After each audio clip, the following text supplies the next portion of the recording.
नमस्ते दोस्तों, मेरा नाम है आरजे कार्तिक। एक मजेदार सी कहानी सुनाता हूं। एक बार एक गांव में गरीब आदमी रहता था। उस गांव के पीछे बड़ा सा ऊंचा सा पहाड़ था और घना सा जंगल था।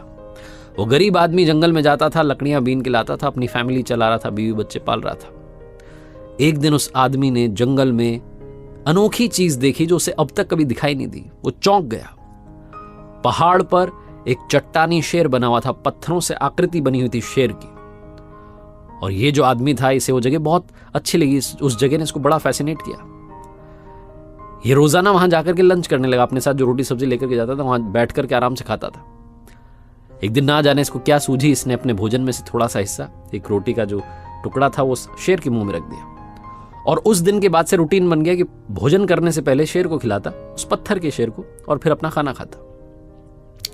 एक दिन कमाल हो गया, चमत्कार हो गया। उस पत्थर के शेर में से आवाज आई, शुक्रिया दोस्त। यह आदमी डर गया कि ये तो बोलता भी है, लेकिन इसने हिम्मत नहीं हारी। डरते डरते बोला कि शुक्रिया किस बात का, इस दुनिया में मेरे तुम ही तो दोस्त हो। मैं गरीब आदमी हूं, रूखी सूखी खाता हूं, जैसे तैसे फैमिली चला रहा हूं, परिवार चला रहा हूं। कोई नहीं है मेरा अपना, कोई बात भी नहीं करता मुझसे। तुम्हारे पास बैठ करके ऐसा लगता है कि दोस्त के पास बैठा हूं। इतनी प्यारी बात की तो जो शेर था, जो पत्थर की जो आकृति थी, वो जो चट्टानी शेर था, उसने कहा कि बस इतनी सी बात, तुम्हारी जिंदगी की गरीबी दूर हो जाएगी। कल सुबह सूर्योदय से पहले मेरे पास आ जाना। ये जो गरीब आदमी था, इसे बड़ा शॉकिंग लगा। ये घर जाकर के इसने अपनी पत्नी को बताया कि ऐसी सी बात है, जंगल में ऐसा ऐसा है, मैंने देखा है, और उसने मुझे बुलाया कल सुबह सूर्योदय से पहले, वो हमारी गरीबी दूर कर देगा। तो इस गरीब आदमी की पत्नी ने कहा चले जाओ, वैसे भी कुछ हो तो रहा नहीं है जीवन में, देख लेते हैं। तो ये गरीब आदमी सूर्योदय से पहले सुबह सुबह वहां पहुंच गया। उस पत्थर के शेर के पास में उस शेर में से आवाज आई कि मेरे पेट में बहुत सारा सोना है, जितना सोना निकालना चाहते हो निकाल लो, लेकिन याद रखना सूर्योदय से पहले, क्योंकि जैसे ही सूर्योदय होगा मेरा मुंह बंद हो जाएगा, और अगर ऐसा हो गया तो तुम्हारा हाथ अंदर रह जाएगा, तो जल्दी करो।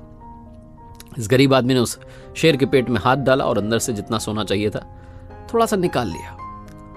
उस चट्टानी शेर ने कहा कि बस इतना सा, थोड़ा और निकाल लो, अभी तो समय है सूर्योदय होने में। इस गरीब आदमी ने कहा नहीं, मेरा गुजारा इतने में चल जाएगा। ये उस शेर को धन्यवाद कहकर वापस आ गया। इसके पास सोना आ गया था, इसकी लाइफस्टाइल चेंज हो गई। गांव में बात फैल गई कि भैया कल तक गरीब था, अब इसके पास में पैसा कहां से आ गया। तो उस गांव में जो सबसे अमीर इंसान था, वो इसके पास पहुंचा पूछने के लिए कि भैया क्या चक्कर है। ईमानदार आदमी, गरीब आदमी, तो उसने बता दिया कि ये हुआ मेरे साथ में, वहां जंगल में एक पत्थर का शेर बना हुआ है।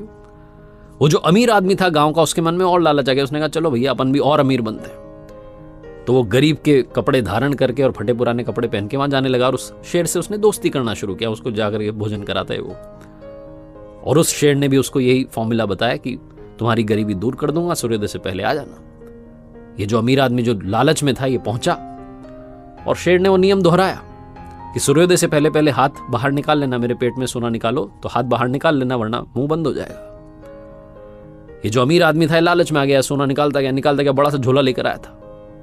इसको ध्यान ही नहीं रहा, सूर्योदय हो गया, शेर का मुंह बंद हो गया, और इस लालची आदमी का हाथ उस शेर के मुंह में दबा रह गया। कहानी छोटी सी है, इंटरेस्टिंग है, लेकिन सिखाती वही बात है कि पैसा कितना भी आ जाए, कुछ लोगों का पेट कभी नहीं भरता है। और कुछ लोग होते हैं जो संतोषी होते हैं, सुखी रहते हैं, प्रसन्न रहते हैं। कुछ दूसरे होते हैं जिनके पास में कितना भी आ जाए, हमेशा वो भूखे रहते हैं, खुश नहीं रहते हैं। तो ये आप पर डिपेंड करता है कि आप कौन से वाले बनना चाहते हैं। बनना है तो अच्छे इंसान बनिए, खुशियां अपने आप आपके पास चली आएंगी, और सुखी रहना, खुश रहना सीखिए, शुरू कीजिए। वरना आप जीवन में बस और ये करते रह जाएंगे, और बाद में पलट के देखेंगे तो आपको पता चलेगा कि जब आपको जीना था, खुश रहना था, मुस्कुराना था, फैमिली के साथ टाइम बिताना था, उस वक्त आप और की चाह में दौड़ते चले जा रहे थे।